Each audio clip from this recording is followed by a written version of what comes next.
So a few days ago, actually no, it was today, I posted a video on YouTube talking about setting boundaries when you're a people pleaser and the importance of learning how to set boundaries, the importance of learning how to speak up for yourself and stand up for yourself. And there were a few comments about people saying that this was really valuable to them, people saying that they really could connect with the need to do this, but they weren't sure how to actually do it, how to actually set boundaries, how to speak up for yourself, especially when you're a people pleaser. So in this video today, what I wanted to talk about is how to actually do that. What are the actual steps you can take if you want to begin standing up for yourself more and setting boundaries and creating healthy relationships by having appropriate conflict. So there are basically two ways that, or two main areas to focus on. The first is having the right view or having the right perspective or understanding around setting healthy boundaries. And then the second is what are the actual habits and actions that we can take that will make it more likely. So I'm going to be talking about both of these. The first is how to create or cultivate right view or right perspective or right understanding. And then the second will be what are some practical, pragmatic things you can do to begin setting healthy boundaries. And again, this is especially important if you're the type of person who's a people pleaser, if you are trying to make everybody happy, you avoid conflict. This can be really powerful. And the reason that I'm talking about this is because in the past week I've had to really step up my own game of standing up for myself and setting boundaries in relationships, both in some personal relationships that I've had and also business relationships and professional relationships. So for me, this is a very relevant and very timely kind of topic. So I'd love to get the opportunity to share it with you guys. So the first thing to understand, so again, we're going to talk first about having the right view or the right understanding about conflict. And there are basically three things that I would say. The first is that not speaking up for yourself, not standing up for yourself, is actually a form of violence against yourself. When someone is mistreating you, when someone is taking advantage of you, and you don't stand up for yourself, this is a form of self-violence, because you're actually hurting yourself in the long run in order to protect the feelings of this other person. And so when you avoid conflict in order to not disappoint someone, not hurt someone's feelings, you're actually doing a violence against yourself. So keeping that reflection in mind can help spur some action when you need it. The second thing to understand or to reflect on is that you can't please everyone. So a lot of us people pleasers, we're just trying to make everybody happy all the time, but understanding that it's impossible to please everyone all the time. Even if you tried your hardest, even if you were the most skillful person, you wouldn't be able to make everyone happy all the time. And this is just the way things are. Some people are going to hate you and dislike you no matter what. So you might as well be kind of asking or saying what your needs are or standing up for yourself if you're going to be disappointing people anyway. So that's the second reflection. And the third is that if you want to change the world, if you want to be a leader, if you want to make a difference or make an impact on the world, you're going to have to upset some people. And what I mean by this is there was a quote that I once heard, which is that if you're not pissing off some people with what you're saying, you're probably not saying anything all that valuable. So if somebody's not getting upset with whatever it is you're saying, you're probably not saying anything that's really meaningful in all that way. So reflecting on this can also be helpful in getting up the energy to stand up for yourself, is understanding that if you don't do it, it's a violence against yourself. You can't please everyone, so you might as well stand up for yourself and ask for what you need. And that if you want to change the world, if you want to be a leader, it's really helpful. You kind of need to be pissing off someone. So those are the three reflections that I like to do when I'm thinking about, should I stand up for myself? Should I set this boundary?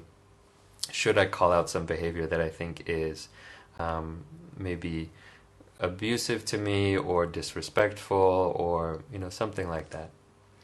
So that's reflections on how to cultivate the right understanding, and that will make it easier to actually set those healthy boundaries. Now, the second part is, how do you actually begin doing it? Let's say you want to start setting boundaries, but your whole life you've been a people pleaser. You've always kind of said like, oh no, I don't want to have conflict. Let's all be happy. How do you begin to do this? The first and one of the most helpful things I could say is to start small. So starting with small moments of conflict throughout your life that are not necessarily big and meaningful areas of conflict. So what I mean by this is, let's say you're at a cafe and you order a coffee and they make it wrong and they give it to you and you know it's wrong. If you're like me, kind of your natural tendency is to say, oh, don't worry about it, I'll just have it like it is. And because you don't want to create conflict, you don't want to make them feel bad for making it wrong. But actually practicing by saying, hey, this is not what I ordered, could you remake it, is a small example of how you can start to stand up for yourself. Another way, if you're at a restaurant and they cook something wrong, that's another example.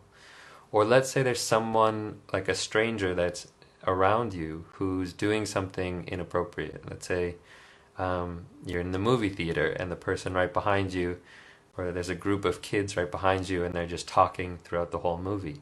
It's okay to turn around and say, hey guys, can you stop talking? So these are examples of ways you can start practicing in small environments where it's not necessarily so traumatic or so triggering. Like if you're going to do it with a family member or a loved one, it can be much harder to do. But starting to practice in little areas can be really powerful. Another thing you can do is use I statements. And so, you're not putting the blame on other people, but just telling people how you're really feeling. So you can say, when you're doing this, it makes me feel this way, or I feel like this when you do such and such. And there, at least for me, it's helpful because you're not putting the blame on this person. You're not saying you're a bad person. You're just telling them how you feel. You're saying, hey, I want to be honest with you about how I'm feeling about this. When you do this, it makes me feel like this. So that can be helpful as a way to mitigate some of the conflict, so it's not such a violent clash of people. And then the third thing is, when you do this, just to trust yourself more. So trust your own intentions, trust your feelings, trust that if you need to speak up about something, that there's probably a good reason. And so and this is especially true if you're a people pleaser. If you're on the opposite extreme and you're like an egotistical asshole, then maybe don't do so much of this one. But if you're a people pleaser and you tend to kind of try to ameliorate the situation or acquiesce and say like, oh, it's okay, like I didn't mean it, then working on trusting yourself and not just giving in to other people's demands is really powerful. So those are the three things that I would say about habits you can do to actually begin to help out in this situation. So if you need to set a boundary, starting with those three reflections and then working on those actions, and just really coming at it with this understanding that having conflict with people is not bad, especially when you have conflict in a skillful way. And usually the best thing you can do for a relationship is to have conflict. It is to have the difficult conversation that needs to be had. Because if you are constantly avoiding difficult conversations, the strength of the relationship is not very strong. And it's actually in having the difficult conversation that you strengthen the relationship. Or you realize that the relationship is not that strong, and maybe it's much weaker than both people thought it was. Either way, it's beneficial because you're cultivating this awareness, this deeper wisdom about what's going on. So conflict is great. And I'm saying this, it's easy for me to say this. Of course, I struggle with it as well. It's very hard for me to practice this also. But just understanding that it's a very powerful thing to do. And I know that every time that I have kind of where I've stood up for myself and called out inappropriate behavior, I have felt better because I know that I'm doing myself a service.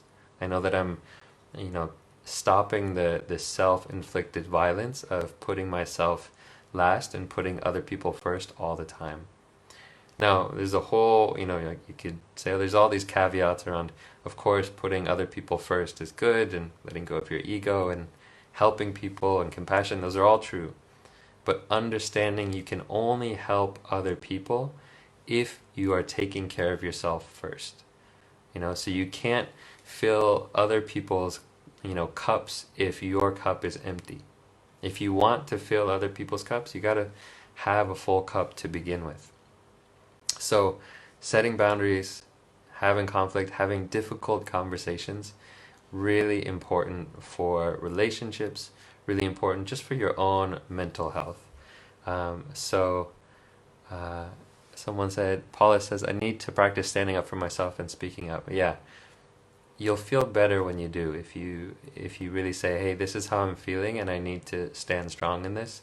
And the feeling of power that you can feel of just kind of believing in yourself, and it's a self-kindness that you do when you stand up for yourself. So I hope that you can practice this, all of you out there watching. If you guys have questions about anything I've talked about today, feel free to drop them in the comments below. And if you have any other questions or any other topics you want to hear about, then just let me know. So that's it for today. Live video, I haven't done it in a while, but it's nice to get on here. And signing off for now. I'll see you guys later. Peace.